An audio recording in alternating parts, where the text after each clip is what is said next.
시청자 여러분 안녕하십니까. 지금부터 전학현의 한보정론을 시작하겠습니다. 이번 시간에는요, 지금 이제 대법원 최종적으로 이제 확정 판결이 됐는데, 부정선거 의혹과 관련해서 민주당 의원 2명이 직을 상실했습니다. 자, 그래서 이번 6월 재보궐선거의 판이 커진다, 이런 보도가 나오고 있는데, 2명은 누구냐? 경기 평택을의 이병진 의원입니다. 그 다음에 군산의 신영대 의원입니다. 자, 군산 김의겸이가 정말 대박 났네요. 예, 김의겸이가 왜냐면, 이재명의 찐명 중에 한 명 아닙니까? 그 대변인할 때 얼마나 난리를 쳐갖고 대변하다가 잘려버렸잖아요. 흑석동, 투기꾼, 지금, 김의겸이. 참 신나라 하겠어요. 큰일 났습니다. 참 이런 인간들이 내년이 아니죠. 이제 6월 재보궐선에서 만약 군산은요, 민주당 공천만 받으면, 그건 뭐 무조건 공천 이꼴 당선이거든요. 지금 제일 유리한 입장에 가 있는 게 바로 이 김의겸이가 아닌가. 자, 이거 막아야 될 거 아니가. 자유민주주의를 위해서. 자, 그래서 이런 말씀을 먼저 드리고, 이제 한마디로 해서 지금 대법원에까지 상고를 했지만은 전부 기각을 당했어요. 자, 그래서 요 내용을 말씀드리겠고, 그 다음에는 이제 김병기 의원에 대한 의혹이 일파만파로 커지고 있어요. 근데 지금까지 이제 김병기의 의혹이 많이 제기되고 있는데, 언론 보도를 보면 이제는 의혹 제기가 아니라 의혹을 제기해봐야 뭐냐. 경찰이 수사를 똑바로 해야 되는데, 경찰이 수사를 해서 할 이 단서들이 전부 다 쉽게 얘기해서 증거가 다 인멸될 시간을 충분히 준 것이 아니냐. 이렇게 갖고 수사가 되겠냐 이 말입니다. 수사가 되겠냐. 이게 이제 초점이요. 비리 의혹의 폭로, 그리고 거기에 따른 고발, 요 단계는 물 건너갔고, 경찰 수사가 왜 이렇게 안 되냐. 자, 그러면서 조선일보 같은 경우에는 도대체 이 세 여인과 김병기에 대한 요 수사, 이 문제점을 지적하고 있어요. 세 여인은 뭐, 여러분들 잘 아시죠? 김경하고 강선우는 한부 세트고, 그 다음에 이제 이 김병기의 부인이 되겠습니다. 자, 그래서 이제 모든 언론에서 대서특필을 하고 있고, 언론의 회자가 되고 있어요. 이 내용. 그리고 조선일보와 문화일보 사설 내용을 말씀을 드리겠습니다. 자, 그 다음에는 이제 오늘 또 조선일보 김창균 칼럼, 이 김창균 논설 주간이죠. 그러니까 이제 기자로 출발해서 정말 뭐 거의 그 소통력까지 올라간 거예요. 대통령까지 올라간 거나 마찬가지입니다. 이 필력이 대단하다, 능력이 대단하다 이렇게 볼 수밖에 없는데, 이 김창균 논설 주간의 글, 한마디로 얘기해서 지금까지는 이제 어부지리로 이재명 대통령이 먹고 살아왔지만은 앞으로는 이제 실력으로 평가를 받아야 되겠다. 지방선거에서 실력으로 평가를 받을 수 있겠느냐, 이런 문제 제기를 하고 있습니다. 자, 그래서 이러한 내용으로 여러분께 하나씩 분석을 해드리도록 하겠고요. 전옥현 안보정론 TV, 딱 요게 아니면 절대 썸네일이 같다 하더라도 열어보지 마시기 바랍니다. 이름을 꼭, 방송 이름을 확인해 보시고 들어가 주시면은 대단히 고맙겠다는 말씀을 드리고, 전옥현 안보정론 TV의 구독과 좋아요, 그리고 알람 설정을 부탁드리고요. 많은 분들이 제가 이제 이번 지방선거 때까지 한 120만 정도는 갈 수 있도록 도와주시기를 거듭 부탁을 드리겠습니다. 제가 내용은요, 어느 누구보다도 알차게, 그리고 정확한 평가와 그리고 정확한 예측, 요게 이제 제 방송의 생명 아니겠습니까? 그리고 저는 물론 저도 뭐 사람이니까 자극성이 있는 보도도 하지만은 그거보다는 정책과 전략을 중심으로 해서 조금 무게감 있게, 무겁더라고 조금은 재미가 없다 하더라도요, 그런 측면에서 제가 방송을 편집하는 것을 여러분들께서 잘 이해하시라고 믿습니다. 자, 그러면 말이죠, 이병진하고 신영대, 요 지금 이제 대법원에서 당선 무효형이 확정이 됐습니다. 그리고 이제 신영대의 경우는 이제 사무장의 징역형 집행유예가 확정되면서 의원직을 잃게 됐고요. 자, 이게 다 부정선거죠. 그리고 이제 이병진의 경우에는 본인의 재산 등록, 실명제법 위반이죠. 이걸로 벌금 700만 원에, 공직선거법 위반 혐의는 벌금 700만 원, 부동산 실명제 위반 혐의는 벌금 500만 원으로서 원심 확정 판결을 받아서 지금 이제 선출직 공직자가 말이죠, 공직선거법 위반 혐의로 1,000만 원 이상이 확정되면 당선이 무효가 돼요. 자, 그래서 그 관련 재판, 그러니까 의로 위법 내용하고 그다음에 판결의 요지를 간략히 말씀드리면은요, 지금 이제 이병진의 경우에는 지난 총선 때요, 선관위에 이제 후보자 재산을 신고하는데 충남 아산시 영인면에 있는 6,600평방미터의 땅을 담보로 해서 5억 5천만 원의 채권과 차명 계좌에 보유한 주식 현황, 요거를 누락한 혐의가 되는 겁니다. 자, 그러니까 땅을 담보로 해서 이제 채권 5억 5천만 원, 그리고 차명계좌 보유, 주식 현황, 누락. 이게 공직선거법 위반이죠. 예, 그리고 또 자기 땅을 갖다가 지인 명의로 등기한 혐의. 이게 부동산 실명제법 위반이 되겠습니다. 그래서 1, 2심 모두 당선 무효형이 선고된 바 있어요. 그래서 항소심 재판부는요, 재산신고 과정에서 채권과 주식을 누락해서 허위사실을 공표한 범행은 선거권자들의 후보자 검증 기회를 박탈한 것이다. 그 책임이 가볍지 않다. 그리고 차명계좌 보유 주식 등은 스스로 신고하지 않으면 파악할 수 없는 것으로 그 비난 가능성도 매우 높다. 그리고 피고인은 수사 과정에서 관련자를 회유해서 형사 처벌을 피하려 하기도 했다. 이렇게 밝혔습니다. 자, 그러면서 말이죠. 원심 판단에 필요한 심리를 다하지 않은 채 논리와 경험의 법칙을 위반해 자유심증주의 한계를 벗어나거나 부합재산, 확정된 별건 형사기록의 증거능력, 공직자윤리법에 사실상 소유하는 재산에 관한 법리를 오해해 판결에 영향을 미친 잘못도 없다. 이렇게 해서 확정 판결을 내놨습니다. 자, 이번에는 이제 신영대 관련 혐의가 되겠는데요. 이 사무장 출신 강모 씨한테 징역 1년에 집행유예 2년, 그리고 사회봉사 120시간을 원심에서 판결을 했어요. 이것도 상고기각으로 확정이 됐습니다. 자, 그래서요, 이 공직선거법에 의하면 선거사무장이 매수나 이해유도 등의 혐의로 징역형이나 300만 원 이상의 벌금형을 확정받을 경우에는 당선을 무효로 한다. 이렇게 규정이 되어 있거든요. 그래서 이제 신영대의 경우에 여기에 따라서 이제 사무장이니까 이거 뭐 징역형 집행유예잖아요. 당연히 의원직을 상실하게 된 것이고요. 그리고 신영대 보좌관 신모 씨에게는 징역 1년 4개월 실형이 확정이 됐습니다. 자, 무슨 내용이냐?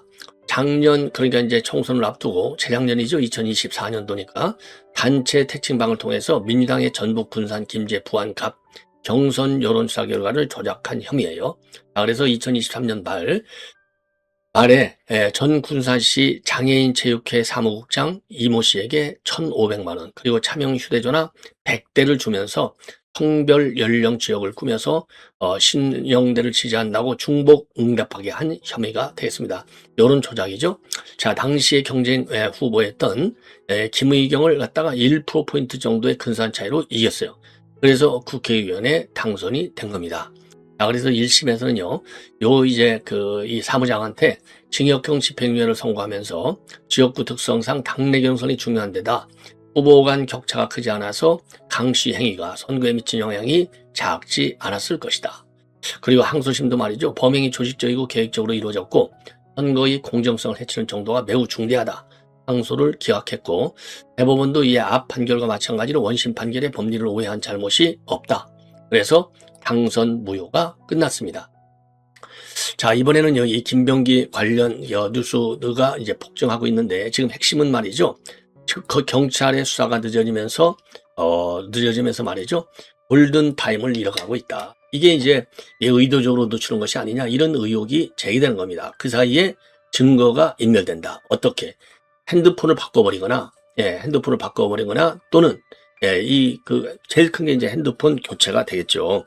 더군다나 통신기록의 경우에는 전화통신기록, 이게 보존기간이 1년인데 핸드폰을 바꿔버리면 통신사에는 남아있지 않아. 그러면 핸드폰이라도 있어야 통신 내용을 갖다가 조회할 수 있는데, 알아볼 수 있는데, 이게 핸드폰 안에 통째로 바꿔버렸으니까 이게 안 되는 거예요. 예. 어떻게 알게 됐느냐? 예를 들어서 말이죠.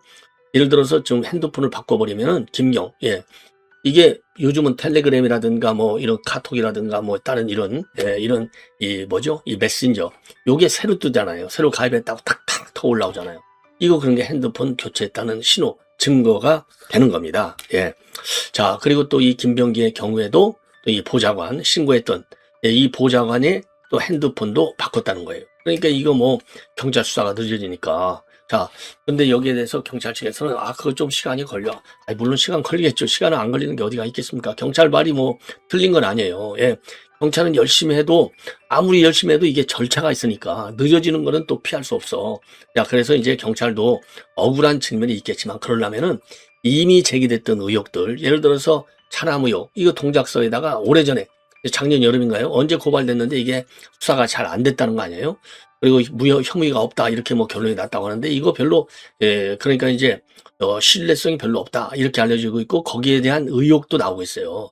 윤핵관의 핵심 뭐죠? 경찰 출신이 김병기의 요청으로 관할 서장에게 부탁을 했다. 뭐 이런 의혹도 나오고 있는데 당연히 담당 서장들은 무슨 소리야? 전혀 그런 사실이 없다라고 부인하고 있고 또 이 의혹을 제기한 측에서는 그런 사실이 있다라고 주장을 하고 있고 말이죠. 그래서 통신 기록 같은 것도 없어지고 또 뭐 서초구청 어디 거기에서 만났어 뭐 카페에서 만났다 오는데 그 CCTV 그거 뭐 두세 달밖에 안 가잖아요. 이 CCTV가 증거가 남아 있겠어요? 이 없는 것이죠. 그래서 경찰이 결국은 시간을 벌어져 가지고 김병기 수사가 제대로 이제 해봐야 알맹이가 안 나오는 물증이 없는데 그렇잖아요. 자 이런 의혹이 확산되면서 이제 경찰이 뭐 억울한 측면도 물론 있겠지만은 비난이 경찰 쪽으로 돌아가고 있는 그런 상황이 되겠습니다.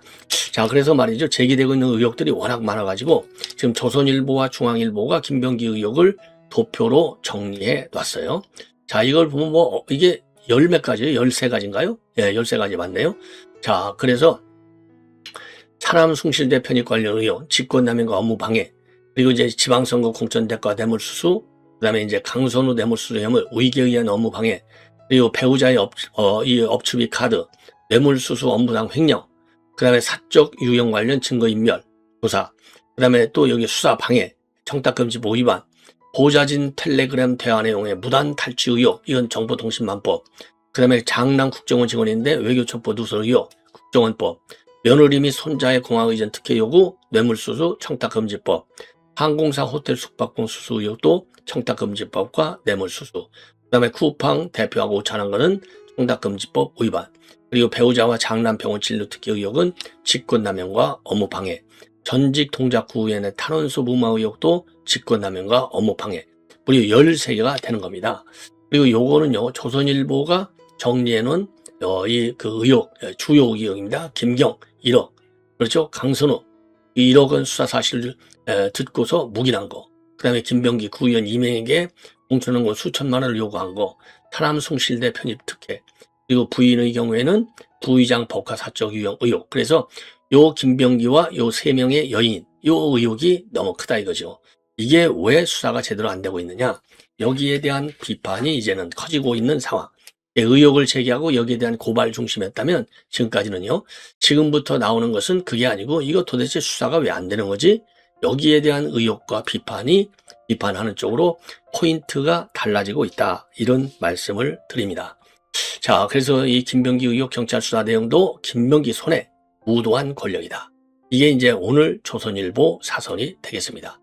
자, 이 사설 내용이 말이죠. 자, 이거는 좀 중요합니다. 자, 그래서 지금 이제 김병기 부인의 법과 유용 의혹과 관련해서 2024년 이 사건을 수사하던 동작경찰서의 내사 자료를 건네받았다는 주장이 제기되고 있어요. 전직 보좌관이 작년 11월 이 김 의원 관련 다른 사건을 수사하던 동작경찰서에 참고인으로 나와서 이런 주장을 했다는 것입니다. 수사 기밀이 피의자에게 유출됐다면 관련자들이 형사처벌될 수도 있는 심각한 일인데 경찰은 2달간 사실관계도 파악하지 않았다고 합니다.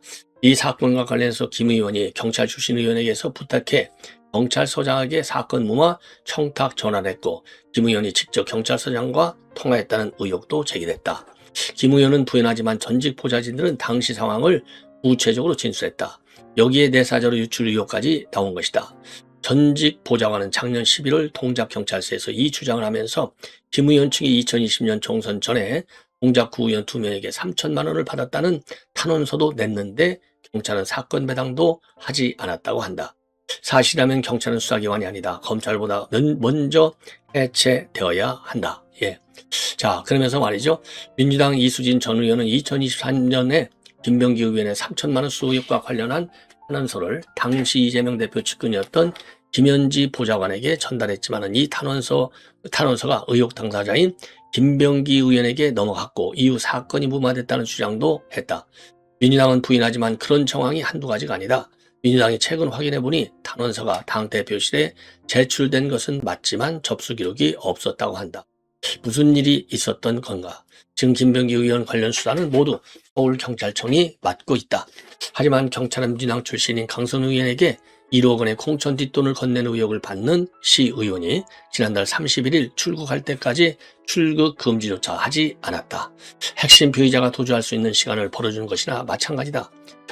경찰은 권력 수사를 할 수가 없다. 이럴 때를 위해 만든 것이 특검이다. 하지만 민주당은 경찰 수사로 충분히 밝혀낼 수 있다면서 모든 걸 특검으로 한다는 것은 국가 형사 시스템 자체를 다 부정하는 것이라고 했다. 경찰, 검찰이 해도 충분한 지난 정권 수사를 위해 3대 특검을 6개월간이나 가당한 게 민주당이다. 그래놓고 자신들 비리를 수사할 특검은 안 하겠다고 한다. 야당의 질이 멸렬한 것을 믿고 권력이 무도한 길로 가고 있다. 자, 그리고요, 지금 문화일보 사설을 보면 김병기 공천 법과 사건 수사에서 드러난 황당 경찰 행태. 경찰을 전부 다 지금 비판하고 있어요. 그래서 김경의 출국 금지 조치도 하지 않고 미국으로 떠나게 한 거. 예. 그리고 또 이제 김병기하고 경찰이 한통속 아니라는 의구심까지 나오고 있는 거. 이거 법과 의혹 사건이 되겠습니다. 그래서 이제 여당의 경찰 출신 중진 의원에게 무마 청탁 전화를 부탁했고 본인도 독잡했다는 의혹.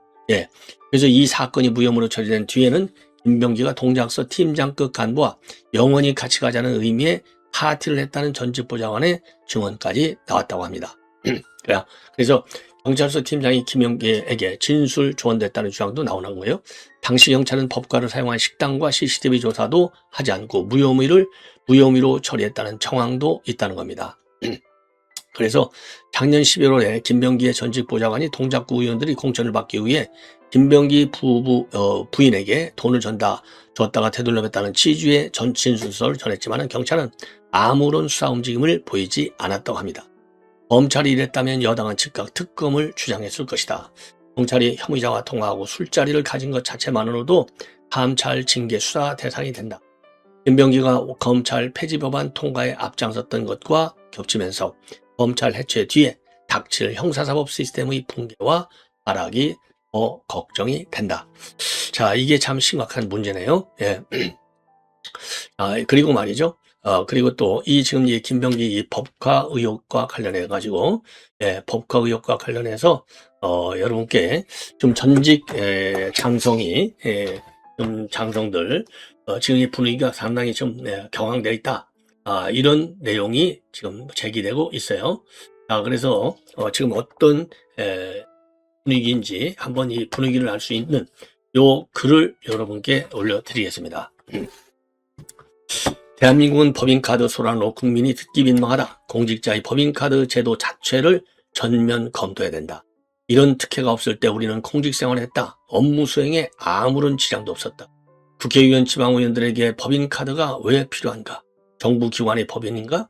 제도 자체를 도입한 것 자체가 탐욕스럽고 뻔뻔하다. 풀뿌리 민주주의라는 가면으로 지자체 제도를 도입할 때 국민들에게 어떻게 약속했나? 월급제도 아니고 회기 내에만 거마비를 주는 제도라고 하지 않았나? 지자체 의회가 하는 일이 무엇인가? 했더니 국회의원 수발드는 역할인가? 국회의원들은 그 많은 비서도 모자란단 말인가? 하는 일도 없는 국회가, 이게 간단 명료하면서 내용 자체가 간단 명료하지만 이 법화 제도의 문제점을 근본적으로 제기하고 있고요.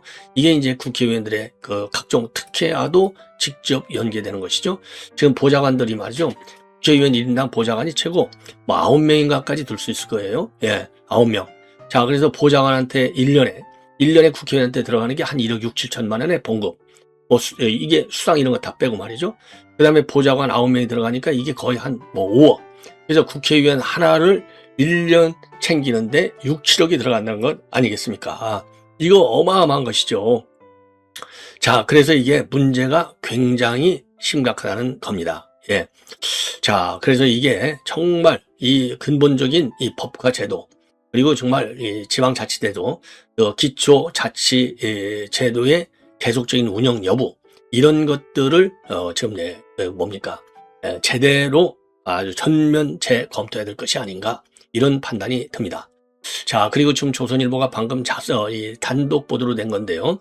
지금 시민들이 말이죠. 윤석열 대통령에 대한 자택 감유 신청을 했습니다. 계엄 의자를 내라. 그런데 이것이 법원에서 기각이 됐습니다. 자, 그래서 이거는요, 시민들이 고초 아크로비스타 아파트에 대해서 가압류 신청을 했는데 기각했습니다. 서울중앙지법 민사 55단독 장준현 부장판사가 지난 12월 30일 피보전 권리에 관한 소명이 부족하다. 소명 부족이에요. 소명 부족.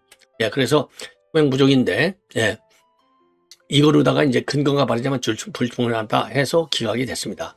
작년 8월에 말이죠. 김경호 변호사는 시민 12,225명을 대대해서 서울중앙지법에 윤 대통령과 김 여사를 상대로 1인당 10만 원씩 총 12억 원 규모의 위자료 청구 소송을 제기했습니다. 그래서 이들의 자택에 대한 가압류도 신청을 했어요. 그때. 왜냐하면 가압류를 해갖고 이게 이 돈을 확보해 위자료 줄 거 아니에요.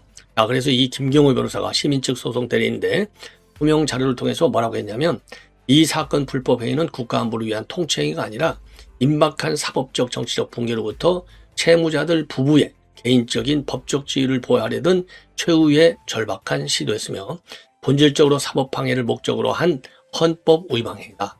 향후 손해배상 소송 판결이 확정됐을 때 채권자들이 신속하게 손해를 배상받을 수 있는 최소한의 법적 장치를 마련하고자 한다. 그래서 그 가압류를 신청을 한 바 있습니다. 이게 이제 작년 8월에 최초로 신청을 했네요. 자, 그런데 지난 연말에 지금 이제 이 패배 이 판결을 내렸다 이렇게 되어 있습니다. 자, 그래서 정말 이건 무리한 소제기가 결국 법원에 의해서 철퇴를 맞은 게 아닌가, 이렇게 판단이 됩니다. 시청자 여러분, 이렇게 해서 본 방송을 마치도록 하겠습니다. 대단히 고맙습니다.